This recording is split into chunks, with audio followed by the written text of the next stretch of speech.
నమస్తే, welcome to స్వతంత్ర. నేను మురళి. ముందుగా హెడ్లైన్స్ చూద్దాం. జగన్ లేకపోతే పథకాలన్నీ రద్దవుతాయి. స్కీములు కావాలంటే మళ్ళీ వైసీపీనే రావాలన్న జగన్.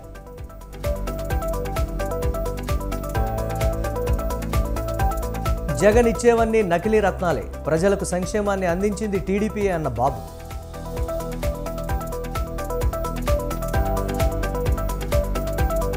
ప్రజలు న్యాయం వైపు ఆలోచించాలి. ఏపీలో వైసీపీ హత్య రాజకీయాలు అంతం కావాలన్న షర్మిల.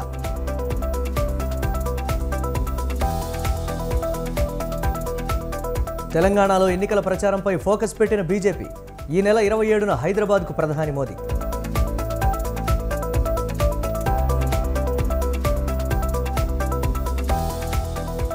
ఆగస్టు 15 లోపు రైతు రుణమాఫీ. వచ్చే ఏడాది పంటకు 500 బోనస్ ఇస్తామన్న రేవంత్.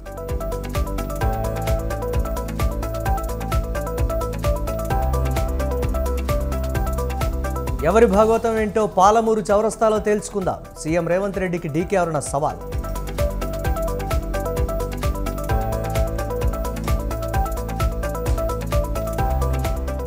మనీష్ సిసోడియా బెయిల్ పిటిషన్పై తీర్పు రిజర్వ్. ఈ నెల 30కి వాయిదా వేసిన కోర్టు.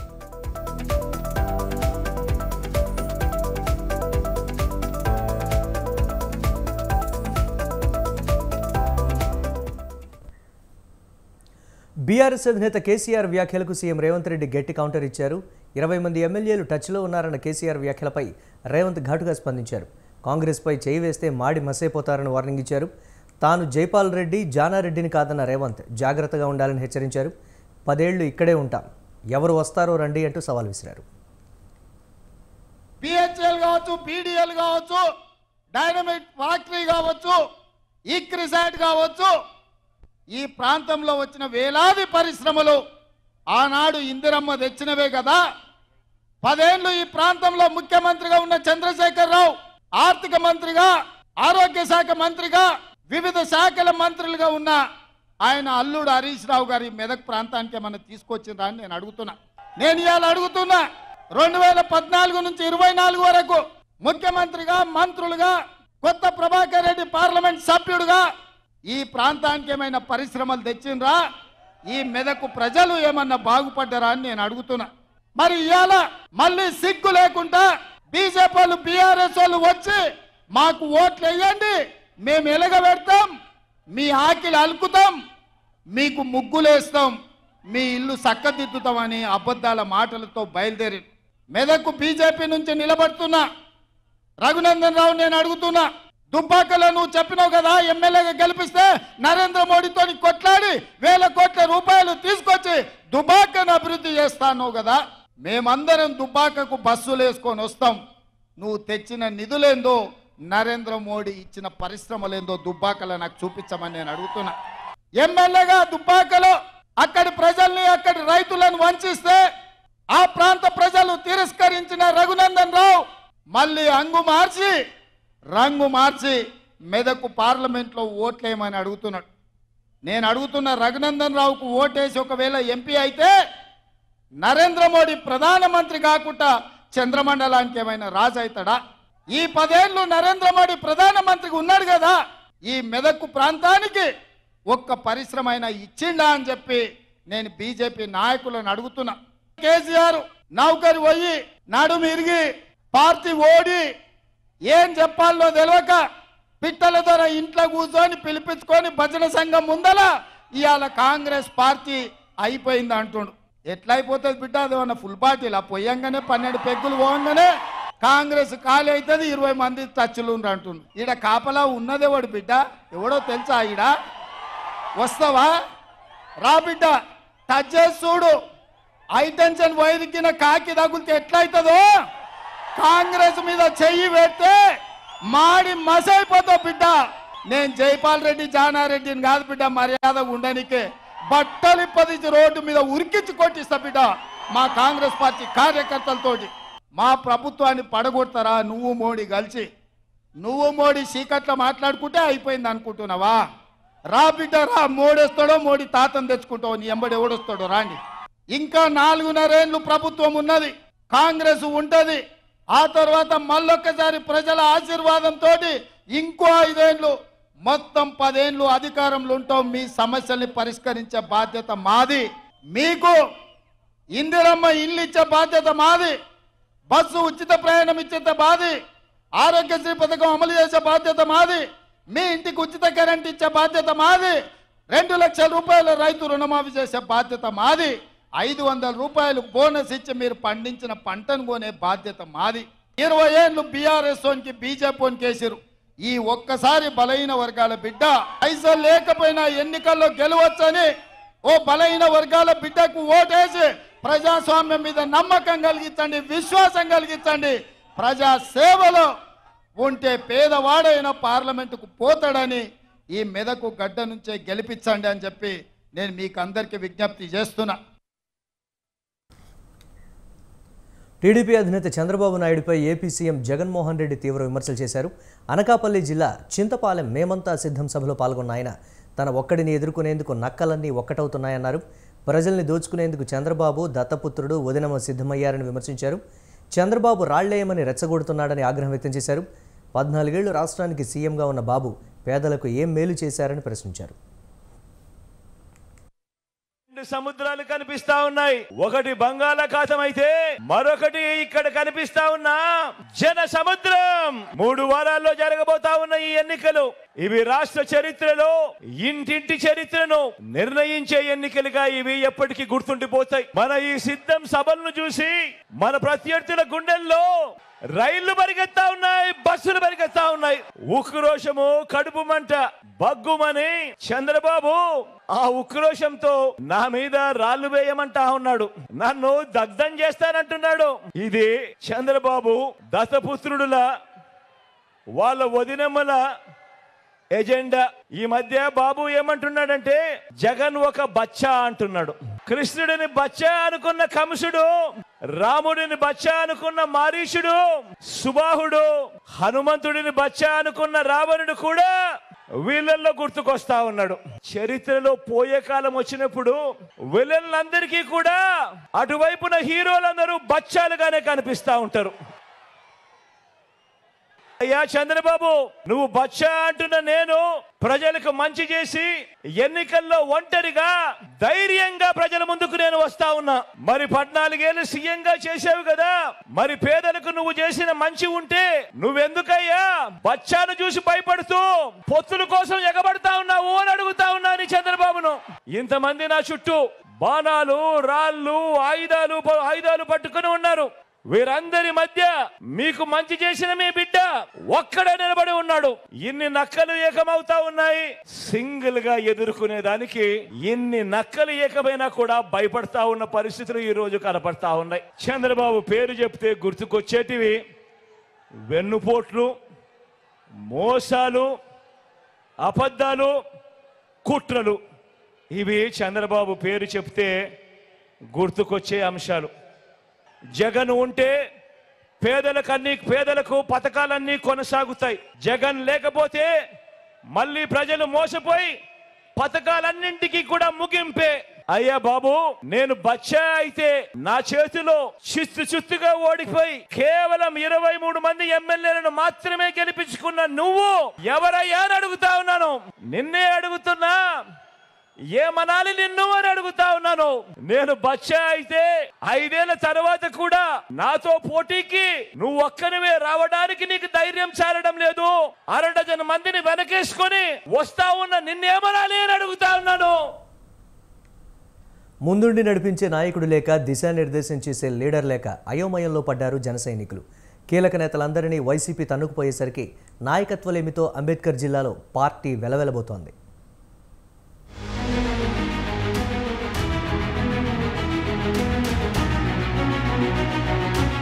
కూటమి ఎఫెక్ట్తో అంబేద్కర్ కోనసీమ జిల్లాలో జనసేనకు నాయకులు కరువయ్యారు. టికెట్ రాలేదన్న కోపంతో ఆ పార్టీ కీలక నేతలంతా ప్రత్యర్థి పార్టీకి జంప్ అయ్యారు. దీంతో ఆయా నియోజకవర్గాల్లోని జన సైనికులు, వీర మహిళలు దిక్కులేని పక్షుల్లా మిగిలిపోయారు. దీంతో ఇన్ఛార్జీలు కావాలని హైకమాండ్తో మొరపెట్టుకుంటోంది క్యాడర్.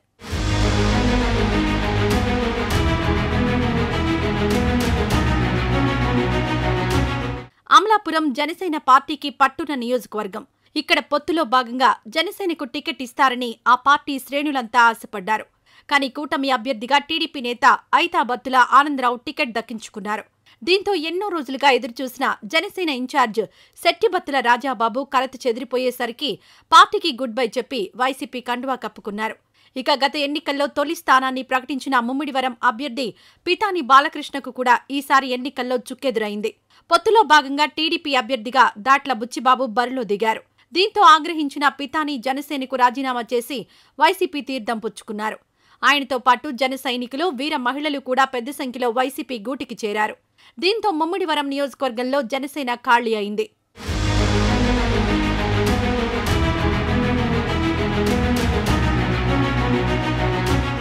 మండపేట నియోజకవర్గంలోనూ అదే పరిస్థితి. జనసేన టికెట్ ఆశించి భంగపడ్డారు ఆ పార్టీ నేత వేగుళ్ల లీలాకృష్ణ.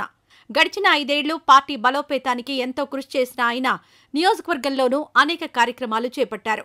అలాంటి నాయకుడికి కూడా అధిష్టానం మొండి చేయి చూపించింది. దీంతో అలకబూనారు లీలాకృష్ణ. ఇక్కడి నుంచి టీడీపీ అభ్యర్థిగా వేగుళ్ల జోగేశ్వరరావు బరిలో నిలవగా జనసేన నుంచి పెద్దగా సహకారం లభించడం లేదని సమాచారం. ఇక రాజోలు నియోజకవర్గంలో జనసేనకు మంచి పట్టుంది. గత ఎన్నికల్లో జనసేన గెలిచిన ఏకైక స్థానం రాజోలు. అయితే అక్కడ గెలిచిన రాపాక వరప్రసాద్ వైసీపీలో చేరిపోయారు. అప్పటి నుంచి నియోజకవర్గానికి ఇన్ఛార్జిగా ఉన్న బొంతు రాజేశ్వరరావు పార్టీని పటిష్టపరుస్తున్నారు. కానీ అనూహ్యంగా ఆ స్థానం నుంచి దేవవరప్రసాద్కి టికెట్ ఇచ్చారు. దీంతో బొంతు రాజేశ్వరరావు కూడా వైసీపీలో చేరిపోయారు.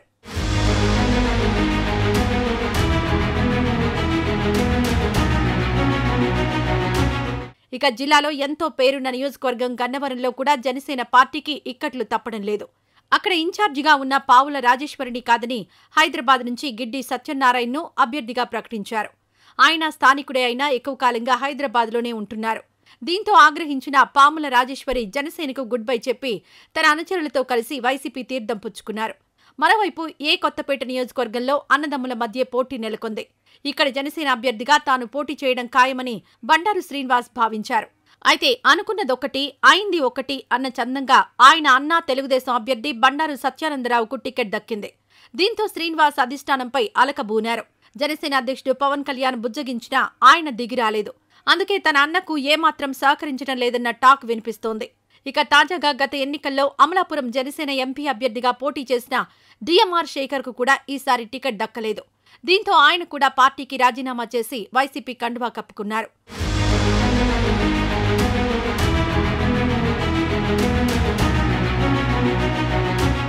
ఇలా కూటమి దెబ్బకు అంబేద్కర్ కోనసీమ జిల్లాలో జనసేన పరిస్థితి అయోమయంలో పడింది.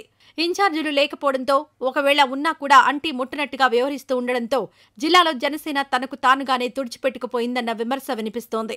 మరి ఇకనైనా హైకమాండ్ వెంటనే అప్రమత్తమై పార్టీ శ్రేణులు కోరుతున్నట్టు ఇన్ఛార్జీలను నియమిస్తుందా లేదా, నియమిస్తే ఎవరికి ఆ బాధ్యతలు అప్పగిస్తుంది అన్నది ప్రస్తుతం రాష్ట్ర రాజకీయాల్లో చర్చనీయాంశంగా మారింది.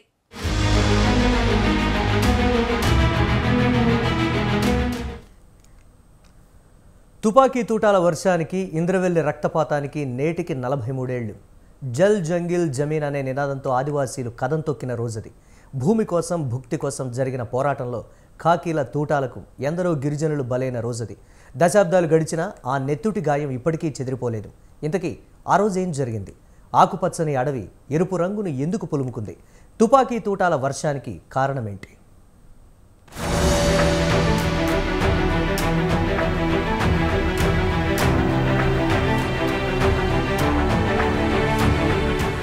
ఏపీలో ఎన్నికల పోరు హోరాహోరీగా సాగుతోంది. జగన్ను గద్దెదించడమే టార్గెట్ గా విపక్షాలు వ్యూహాత్మకంగా ముందుకు సాగుతుంటే వారి ఎత్తులకు పై ఎత్తులు వేస్తూ వై నాట్ 175 అంటూ దూసుకుపోతున్నారు సీఎం జగన్. మరోసారి అధికారమే లక్ష్యంగా పావులు కదుపుతున్నారు. అయితే ఎన్నికలకు సమయం ఆసన్నం కావడంతో గెలిపోటములపై పందెం రాయుళ్ల బెట్టింగ్లు జోరందుకున్నాయి. ఏపీని ఏలే మొనగాళ్లెవరనే అంచనాలతో సర్వేలు నడుస్తున్నాయి. ఈ క్రమంలోనే భీమవరం బెట్టింగ్ బ్యాచ్ గతంలో చెప్పిన తీర్పును మార్చి చెబుతోంది. కూటమి ఏర్పాటుకు ముందు వైసీపీ పని అయిపోయిందని, టీడీపీ జనసేనకు అనుకూల పవనాలు వీస్తున్నాయని, విజయం వారి సొంతమేనని తేల్చి చెప్పింది. ఈ క్రమంలో వైసీపీకి 50 నుంచి 64 సీట్లకు మించి రావని వెల్లడించింది. అయితే ఇప్పుడు ఆ ఫిగర్ మారిపోయింది. ఈ కొద్ది రోజుల్లోనే వైసీపీ గ్రాఫ్ పెరిగిందని, 80 నుంచి 90 స్థానాల్లో ఫ్యాన్ దే హవా అంటోంది. పొత్తులే ప్రతిపక్షాల కొంప ముంచాయని చెబుతోంది.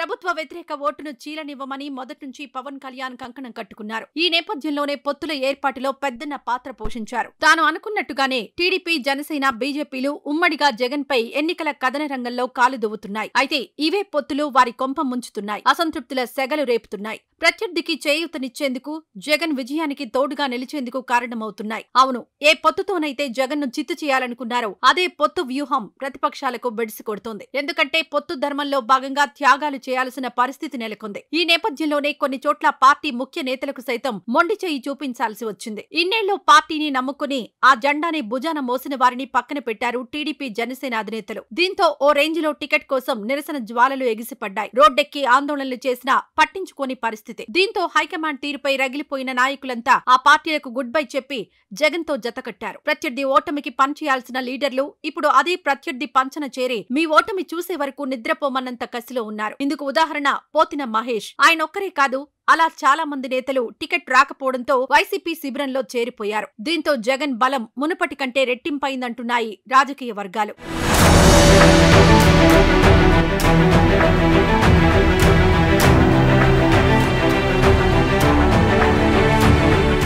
ఇదిలా ఉంటే మేము సిద్ధం సభలతో ప్రజలను ఆకర్షిస్తున్నారు జగన్. ప్రచార బాధ్యతలను ఒంటి చేత్తో మోస్తున్నారు. స్టార్ క్యాంపెయినర్ తానే అయ్యారు. ఆ ఒక్కడే టీడీపీ, జనసేన, బీజేపీలను ఎదుర్కొంటూ తనదైన స్టైల్లో దూసుకుపోతున్నారు. జగన్ బస్సు యాత్రతో క్యాడర్ లో మరింత ఉత్సాహం నెలకొంది. మరోపక్క సీఎం కు అడుగడుగునా ప్రజలు బ్రహ్మరథం పడుతున్నారు. ఇసుకేస్తే రాలనంత జనం తరలి వస్తున్నారు. ఇక ఓవైపు జగన్ బస్సు యాత్రలో పాల్గొంటూనే మరోవైపు అసంతృప్తులకు గాలం వేస్తూ వారిని తమ వైపుకు లాక్కుంటున్నారు. ఈ క్రమంలో మేము సిద్ధం సభల్లో భారీగా చేరికలు కొనసాగుతున్నాయి. జిల్లాల్లో పర్యటిస్తూనే తమ పార్టీలో చేరే ప్రతిపక్ష నేతలకు కండువా కప్పి ఆహ్వానిస్తున్నారు జగన్. ఇలా ఓవైపు వైసీపీకి అనుకూల పవనాలు వీస్తుంటే విపక్ష కూటమికి మాత్రం అసంతృప్తులు తలనొప్పిగా మారాయి. ఈ పరిణామాలే అధికార పార్టీకి కలిసొస్తుందని చెబుతోంది భీమవరం బెట్టింగ్ బ్యాచ్. అంతా ఒక్కటై ఉమ్మడిగా పోరాడుతున్న జగన్ వారితో సమానంగా సీట్లు సాధించగలడని, 80 నుంచి 90 స్థానాల్లో ఫ్యాన్ గాలి వీస్తుందని చెబుతోంది.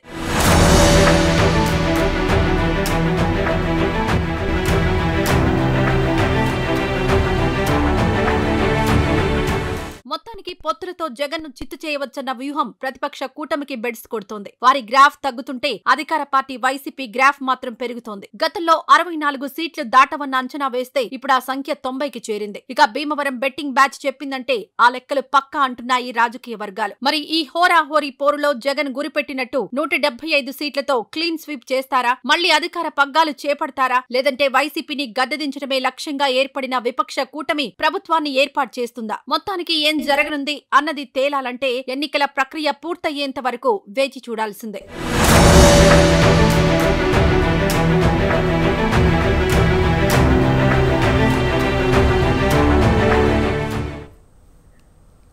రెండు 2024 లోక్సభ ఎన్నికలు తొలి దశలో 102 నియోజకవర్గాలకు పోలింగ్ ముగిసింది. మొదటి విడత పోలింగ్ ట్రెండ్ పరిశీలిస్తే కాషాయం వెలవెలబోయినట్లే స్పష్టమవుతోంది.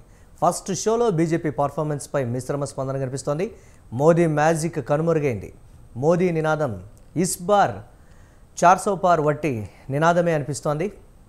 బీజేపీకి అంత సీన్ లేదని తొలి విడత ఓటింగ్ సరళితో తేలిపోయింది. కనీసం మోదీ కోరుకుంటున్న 370+ అందుకుంటారా అని రాజకీయ విశ్లేషకులు చర్చించుకుంటున్నారు.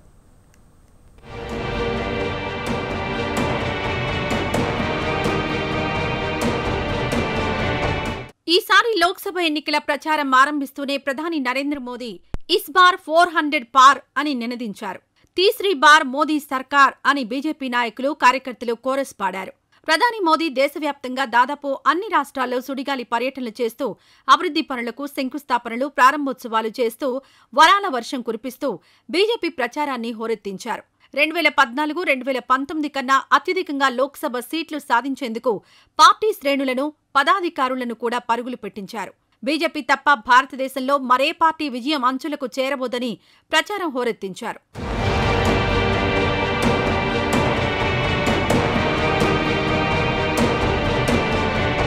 గత 5 దశాబ్దాలుగా లోక్సభ ఎన్నికల ఫలితాలను గమనిస్తే 1984 లోక్సభ ఎన్నికల్లో రాజీవ్ గాంధీ ఆధ్వర్యంలో కాంగ్రెస్ పార్టీ 414 స్థానాలను గెలుచుకుంది. స్వర్గీయ ప్రధాని ఇందిరాగాంధీ హత్యానంతరం సానుభూతి పవనాల కారణంగానే కాంగ్రెస్కు ఈ విజయం దక్కింది. ఆ తర్వాత ఏ పార్టీ 400 మార్కు దాటలేదు. 2014లో మోదీ ప్రభంజనంలో కూడా బీజేపీ 400 మార్కు దాటలేదు. 2014లో ఎన్డీఏ కూటమి 336 సీట్లు సాధిస్తే బీజేపీ 282 సీట్లను కైవసం చేసుకుంది. 2019లో ఎన్డీఏ కూటమి 353 స్థానాలు గెలుచుకుంటే బీజేపీ 303 స్థానాల్లో విజయం సాధించి పూర్తి మెజారిటీతో ప్రభుత్వాన్ని ఏర్పాటు చేసింది. ఈసారి ఎన్డీఏ 400కు పైగా సాధించాలన్న లక్ష్యంతో కాషాయ దళం ఎన్నికల గోదాలో దిగింది.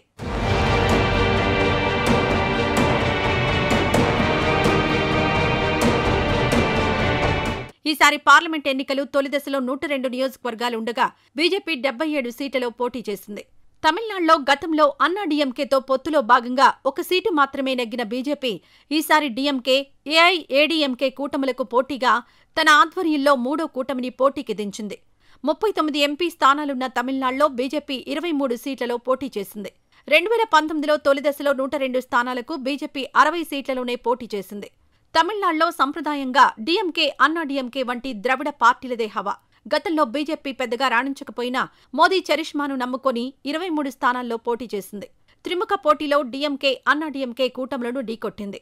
గతంలో కనీసం 4 సీట్లు కూడా గెలవని కమలదళం త్రిముఖ పోటీలో ఏదైనా అద్భుతం జరిగితే తప్ప 1-2 సీట్లు గెలవడం అనుమానమే.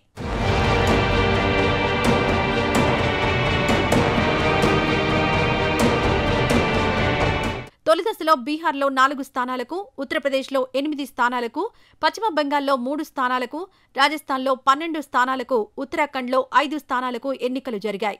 అక్కడి పోలింగ్ సరళిని పరిశీలిస్తే బీజేపీ సునామీనే ఎదుర్కొన్నట్లు కనిపిస్తోంది. బీహార్లో ఆర్జేడీ, కాంగ్రెస్ కూటమి, యూపీలో అఖిలేష్ యాదవ్ ఆధ్వర్యంలో కూటమి, బెంగాల్లో మమతా బెనర్జీ, టీఎంసీల హవా నడిచిందని, బీజేపీ వెలవెలబోయిందని వార్తలందుతున్నాయి. ముఖ్యంగా ఇండియా కూటమికి అనుకూల వాతావరణం ఉన్నట్లు సూచనలు వస్తున్నాయి. దీంతో మోదీ అండ్ కో 400 పార్ కాదు కదా, కనీసం 370 వైపు అడుగులు వేస్తుందా అన్నది అనుమానమే. ये ऐसी पश्चिम की हवा चली है कि पश्चिम की हवा ने सब पलट दिया. बताओ ये पलटने वाली हवा थी कि नहीं थी पहले चरण की? और जो लोग दूसरी दल की फिल्म को, उनकी फिल्म के शो को फ्लॉप शो बोल रहे थे, बताओ पहली दिन ही पहले शो में भारतीय जनता पार्टी की फिल्म फ्लॉप हो गई कि नहीं हो गई फ्लॉप? न केवल उनकी फिल्म फ्लॉप हुई है, अब उनकी कोई घिसी पिटी कहानी सुनना नहीं चाहता है. కాంగ్రెస్ విషయానికొస్తే తొలి దశలో 102 స్థానాల్లో 65 స్థానాలకే పోటీ చేసింది. తమిళనాడులో డీఎంకే ఆధ్వర్యంలో బలమైన కూటమిలో భాగస్వామిగా 9 స్థానాల్లో పోటీ చేసింది. 2019లో కాంగ్రెస్ ఈ రాష్ట్రంలో 8 స్థానాలను గెలుచుకుంది. అదే ఎన్నికల్లో డీఎంకే 19 స్థానాలు గెలుచుకుంది. 2019లో కాంగ్రెస్ మొత్తం మీద 52 స్థానాలు నెగ్గితే యూపీఏ స్కోర్ 98 దాటలేదు.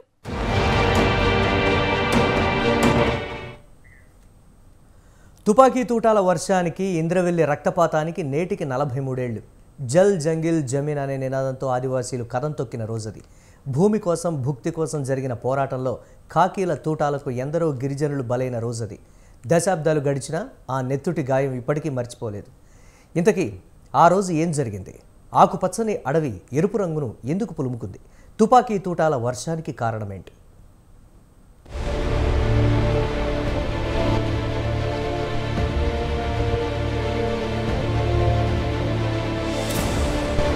ఆదిలాబాద్ జిల్లాలోని ఇంద్రవెల్లి ప్రాంతం అమరవీరుల త్యాగాలకు చిహ్నం. ఇంద్రవెల్లి పేరు చెబితే ఆదివాసీ గిరిజనులో సమరోత్సాహం కనిపిస్తుంది. సరిగ్గా 43 ఏళ్ల క్రితం అంటే 1981 ఏప్రిల్ 20న తమ హక్కుల కోసం పిడికిలి బిగించి పోరాట యోధుడు కొమ్రంభీం స్ఫూర్తితో భూమి కోసం, భుక్తి కోసం కదం తొక్కారు ఆదివాసీలు. జల్ జంగిల్ జమీన్ అనే నినాదంతో పోరుబాట పట్టారు. తాము సాగు చేసుకుంటున్న అటవీ భూములపై హక్కులు కల్పించాలనే ప్రధాన డిమాండ్తో ఇంద్రవెల్లిలో భారీ ఎత్తున సభను ఏర్పాటు చేశారు. ఈ సభకు జిల్లా నలుమూలల నుంచి పెద్ద ఎత్తున అడవి బిడ్డలు తరలివచ్చారు. అయితే అనుమతి లేదంటూ పోలీసులు సభను రద్దు చేసుకోవాలని కోరారు. దీనికి ఆదివాసీలు ససేమిరా అన్నారు. అప్పటికే వేలాదిగా గిరిజనులు తరలిరావడంతో సభను నిర్వహించే తీరుతామని కరాఖండిగా తేల్చి చెప్పారు.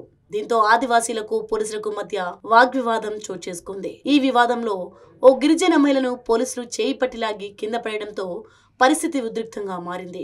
ఈ విషయాన్ని ఆదిలాబాద్ ఆర్డీఓకు చేరవడంతో ఆయన కాల్పులకు అనుమతించారు. దీంతో పోలీసులు విచక్షణ రహితంగా గిరిజనులపై కాల్పులు జరిపారు. ఈ ఘటనలో 100 మందికి పైగా ఆడబిడ్డలు అసూలు బాశారు. తుపాకీ తూటాలతో మరికొందరికి గాయాలయ్యాయి.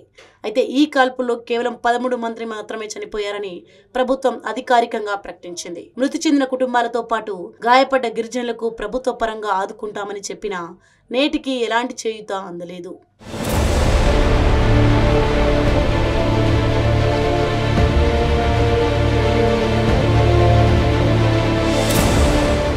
ఇంద్రవెల్లి ఘటనలో ప్రాణాలు కోల్పోయిన అమరుల గుర్తుగా భవిష్యత్ తరాలకు స్ఫూర్తిదాయకంగా ఉండాలని రైతు కూలీ సంఘం ఆధ్వర్యంలో ఆదివాసులు 1986 ఏప్రిల్ 19న ఇంద్రవెల్లిలో స్తూపం ఏర్పాటు చేశారు. అయితే ఇంద్రవెల్లి పోరాట చరిత్ర భవిష్యత్ తరాలకు తెలియద్దనే కుట్రతో అప్పటి ఉమ్మడి ఆంధ్రప్రదేశ్ ప్రభుత్వం దురుద్దేశంతో డైనమైట్లతో స్తూపాన్ని పేల్చివేసింది. అయినప్పటికీ మళ్లీ 3 ఏళ్ల తర్వాత గిరిజనులు స్తూపాన్ని పునర్నిర్మించుకున్నారు. ఆ తర్వాత ప్రతి ఏటా ఏప్రిల్ 20న అమరులకు నివాళులర్పించాలంటే పోలీసుల ఆంక్షలు ఉండేవి. భయానక వాతావరణం, స్తూపం వద్ద ఇనుప బూట్ల శబ్దం ప్రజలకు భయాందోళన కలిగిస్తూ పోలీస్ బందోబస్తు, ఆంక్షలతో అతి కొద్ది మందికి మాత్రమే నివాళులర్పించడానికి అనుమతిచ్చేది ప్రభుత్వం. అయితే ప్రత్యేక తెలంగాణ ఏర్పాటు తర్వాత నిషేధాన్ని ఎత్తివేయడంతో గత 4 ఏళ్లుగా ఇంద్రవెల్లి అమరవీరుల స్తూపం వద్ద వందలాది గిరిజనులు హాజరై ప్రత్యేక పూజలతో ఆదివాసీ సాంప్రదాయంతో నివాళులర్పిస్తున్నారు. అయితే గత ప్రభుత్వం సంస్మరణ సభకు అనుమతులు లేకుండా కేవలం స్తూపం వద్ద నివాళులర్పించేందుకు మాత్రమే అనుమతించింది.